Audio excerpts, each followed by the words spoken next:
Parovi se sve kasnije odlučuju da postanu roditelji. Znači, tu je glavni faktor koji utiče na neplodnost su zapravo godine, naročito godine žene. Znači, sve kasnije i kasnije se odlučuju da postaju majke i iz tog razloga kada odluče, recimo, u 35. godini, tek onda shvate da postoji neki problem i da ne mogu. Ili čak postoji, kod dosta parova postoji problem, znači i muški faktor i ženski faktor, što kada imate i ženu i muškarca koji imaju mali problem u neplodnosti zajedno, to čini jedan veliki problem koji ne može dovesti prirodno do trudnoće.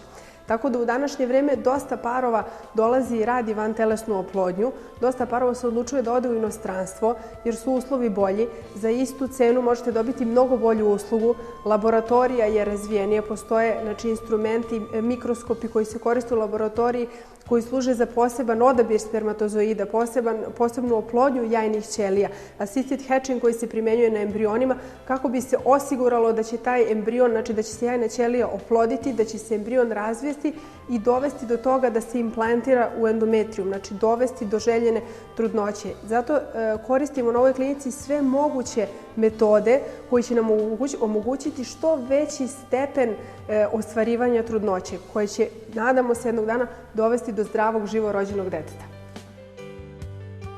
Dosta parova iz Srbije sada već zna za nas, za kliniku Embryolog u Solunu. Kontaktiraju nas putem maila ili čak i putem telefona, jer je sada na internetu sve dostupno, tako da mogu lako da nas nađu. I dolaze ovde, znači šalju medicinsku dokumentaciju koju gledaju naši lekari, traže eventualno neke dodatne analize. Ako već postoje urađene vantelesne oplodnje ranije, traži se moguć razlog ili neplodnosti ili moguć razlog prethodnih neuspeha.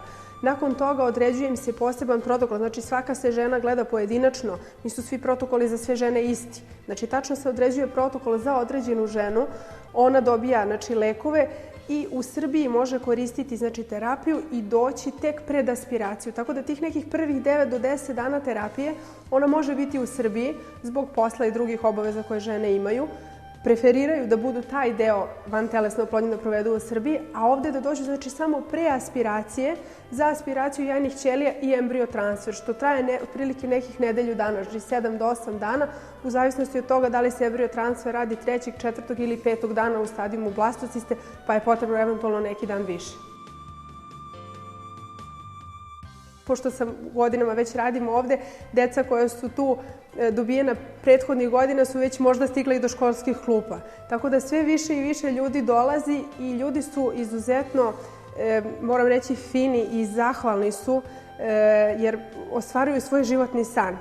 Tako da kada se god završi jedan proces vantelesne oplodnje, kada se dobije pozitivna beta i ta beta nastavi da raste, oni me obaveštavaju o svakom ultrazvuku, da li je u pitanju dečak ili devojčica, kako se to sve razvija i na kraju kada dobiju dete, ja dobijem maltene sliku iz porodilišta. Znači ona prva slika kad je beba umotana onako kao kiflica, slika stigne na moj mail da me obraduje. Tako da nema ništa lepše od toga.